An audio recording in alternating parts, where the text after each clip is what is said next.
Praise the lord. Good morning. ఈ దిన దేవుని వాగ్దానము ఫిలిప్పీలకు రాసిన పత్రిక 4వ అధ్యాయము 19వ వచనము. దేవుడు తన ఐశ్వర్యము చొప్పున క్రీస్తు యేసునందు మహిమలో మీ ప్రతి అవసరమును తీర్చును.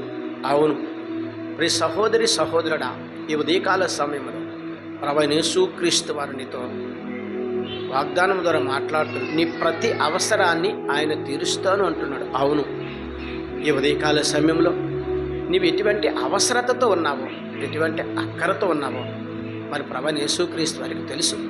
అవును, నీవు అనేక దినములు నీ అవసరతల కోసము నువ్వు ప్రార్థించుచున్నావు. అయితే పరిశుద్ధాత్మదేవుడు ప్రభువైన యేసుక్రీస్తు వారు ఈరోజు నీతో మాట్లాడుతున్నారు. నీ అవసరతలు నేను తీరుస్తాను, నువ్వు ప్రార్థించే ప్రతి ప్రార్థనకు జవాబులు ఇస్తానని ప్రభువైన యేసుక్రీస్తు వారు నీతో మాట్లాడుతున్నారు. అవును ప్రియ సహోదరి సహోదరుడా, అవసరతలో ఉన్న హన్న ప్రార్థించింది, గొప్ప సంతానమును పొందుకుంది. అవసరతలో నెహమ్యా ప్రార్థించాడు, మరి గొప్పగా దేవుని యొక్క సహాయాన్ని పొందుకోగలిగాడు.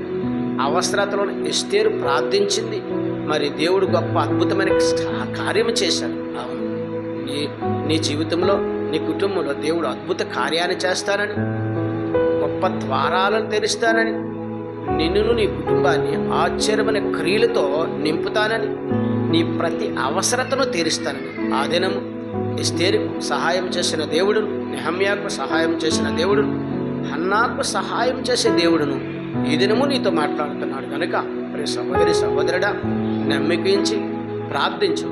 నీ ప్రతి అవసరము ప్రభువైన యేసుక్రీస్తు వారు ఖచ్చితంగా తీరుస్తాడని ఈ దిన వాగ్దానం ద్వారా దేవుడు నీతో మాట్లాడుతున్నాడు. ఆమేన్. ప్రార్థన చేద్దాం. సకల ఆశీర్వచనములకు కారణభూతుడైన మా యేసు ప్రభువా, నీ ఘనమైన నామానికి స్తుతులు స్తోత్రాలు, నీ సుందరమైన నామానికి లెక్కలేని వందనాలు. ఈ ఉదయకాల సమయంలో వాగ్దానమును చూచిన, వాగ్దానమును చదివిన, వాగ్దానమును విన్న ప్రతి బిడ్డను దీవించండి, ఆశీర్వదించండి. యేసుక్రీస్తు పరిశుద్ధమైన నామములో అడిగి వేడుకొంచున్నాను పరమ తండ్రి. ఆమేన్.